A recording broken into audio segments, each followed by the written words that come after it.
Gemini, hi! Welcome to Mystic Queen PH at ito ang inyong energy update for May 16 to 31, 2025. So if you're interested in private readings, meron tayong link sa description at sa pinned comment. Paki-check nyo lang information kung paano mag-book for a private reading. And please subscribe to our channel to show your support.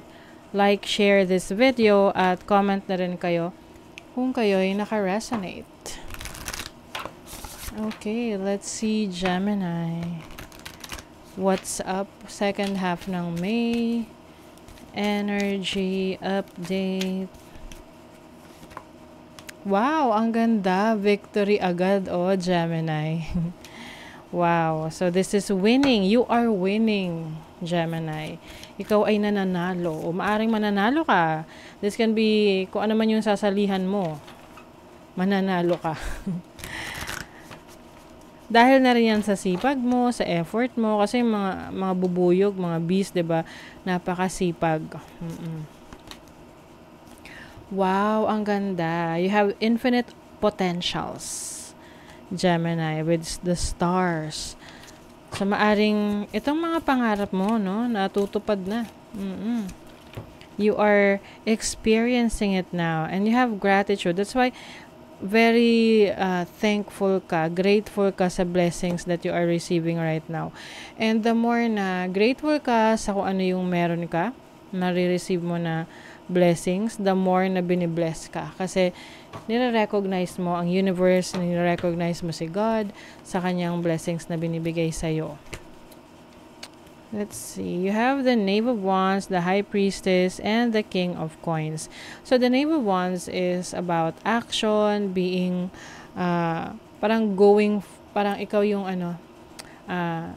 tawag nito, going towards the direction na gusto mong puntahan.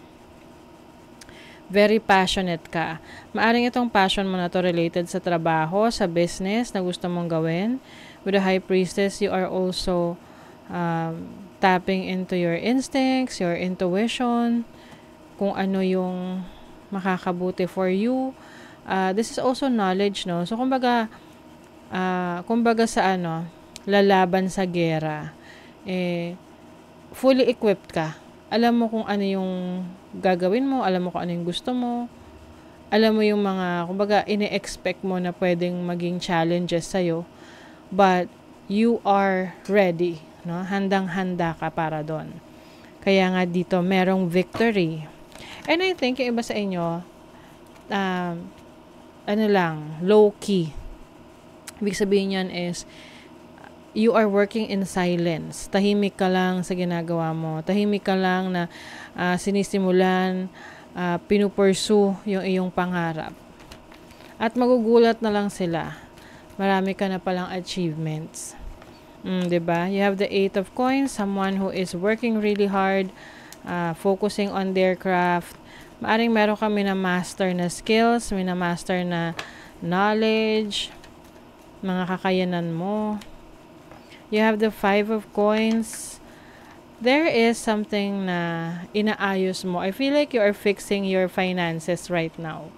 Kung ano yung magulo or hindi balance sa finances mo, yun yung inaayos mo. Yes, you are transforming, you are changing your situation right now to become better.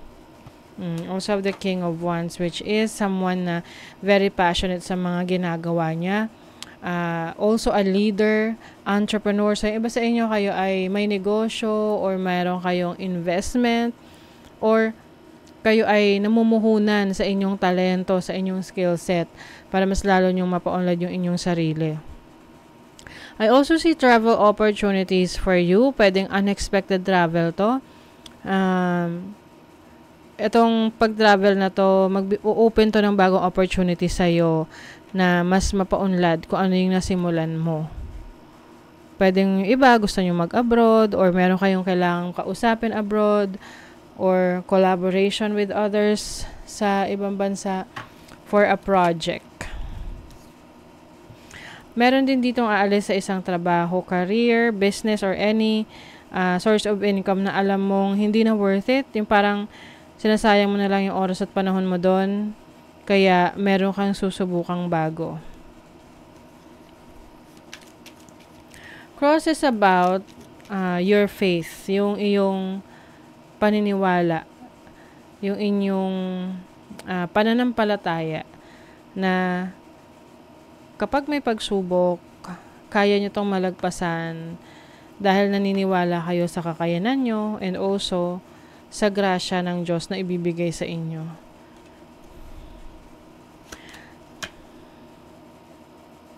Some of you may be cutting off connections or iiwasan mo or aalisin mo na sa buhay mo yung mga tao na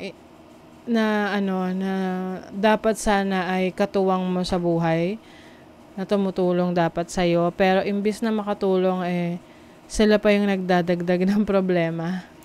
Oo.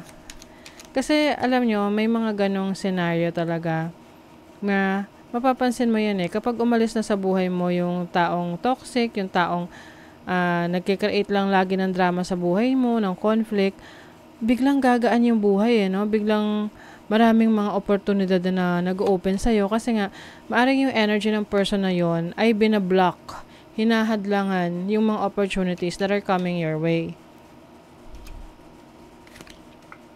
Your intuition is really spot on, no? Maaring meron ka ngayong papasuking commitment, pwedeng relationship commitment, pwedeng business or project na commitment mo.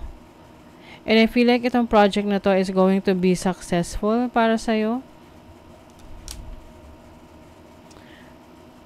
I think nakasalalay rin to sa mga taong makakasalamuha mo or makakasama mo sa project na to. Lalo na yung mga mentors, yung mga taong nagbibigay ng guide sa'yo, ng advice sa'yo. So, kaya, pumili ka ng mga taong talagang alam mong magaling mag-advise or alam mong may experience na doon. Diba? See? Pagdating sa trabaho, career, finances mo, kailangan mo talagang magtiwala. Na lahat ng nangyayari, ito ay paraan para makarating ka dun sa dapat mong paroroonan or sa goal mo. Ayan, sinasabi dito, do not settle for anything less than what you deserve. Kapag alam mong hindi mo dine-deserve ang trabaho na yan or isang sitwasyon na meron ka sa career mo, then go out and do something else, no? Oo, you explore, try new things. Kailangan mo lang talaga magdesisyon. Speak up, open up. Minsan kasi, kung tayo ay magiging open sa gusto natin, mas yun yung nagli-lead sa opportunities. Kasi kaysa sa nananahimik ka lang, pero ang gusto mo talaga, ma-promote ka or may magandang opportunity sa'yo na ibigay yung boss mo. Pero kung hindi mo sinasabi, hindi mo kino-communicate yan, malaki yung possibility na hindi yan malaman. 'Di ba? Or hindi mo makuha yung gusto mo. So, you have to speak up. So, sa love life naman, you have clarity and trust. So, maaari meron dito nagkaayos dahil nakapag-explain ng maayos yung person. Maaring ikaw to or the person that you're dealing with, kaya you are trying to move forward, no? Galing sa misunderstanding ninyo sa isa't isa. And I think naman, meron ditong commitment na ibinibigay sa relationship na, okay, ayusin ko na, magiging cooperative na ako, ganon. So, kailangan lang talaga nagtutulungan kayo sa relationship para mas maging maganda yung patutunguhan ng future ninyo together. Okay, what else, Gemini? Feel and allow a deeper sense of peace to fill you now. This is a divine quality. So, napaka-importante sa'yo ngayon yung panahon mo sa sarili mo, na merong katahimikan ng isip, kasi yan yung way mo para i-clear yung mind mo. Can be doing some meditation, ganyan. Pay attention, a powerful message is being communicated to you now. So this is the powerful message na kino-communicate sa inyo. Maaari ring meron kayong mga makikita na mga synchronicities, repeating numbers, mga signs, symbols na nakikita nyo paulit-ulit. I-look up nyo kung anong ibig sabihin nun kasi maaring may importanteng mensahe para sa inyo na maaring maging solusyon or idea sa mga plano ninyo. Okay? So that is your reading, Gemini. Thank you so much. See you again.